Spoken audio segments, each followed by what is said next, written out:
سیدنا ابو ہریرہ رضی اللہ تعالیٰ عنہ سے روایت ہے کہ نبی کریم صلی اللہ علیہ وآلہ وسلم نے فرمایا، زانی جس وقت زنا کرتا ہے وہ اس وقت مومن نہیں ہوتا، چور جب چوری کرتا ہے وہ اس وقت مومن نہیں ہوتا، اور شرابی جس وقت شراب پیتا ہے وہ اس وقت مومن نہیں ہوتا،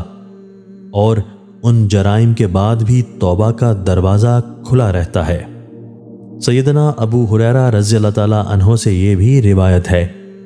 کہ نبی کریم صلی اللہ علیہ وآلہ وسلم نے فرمایا، اللہ تعالیٰ روز قیامت 3 قسم کے افراد کی طرف نہیں دیکھے گا: جھوٹا امام، بوڑھا زانی اور متکبر فقیر۔ دوستو، اللہ تعالیٰ ہمیں ان احادیث مبارکہ پر عمل کرنے اور اپنی زندگیوں کو سنوارنے کی توفیق عطا فرمائے۔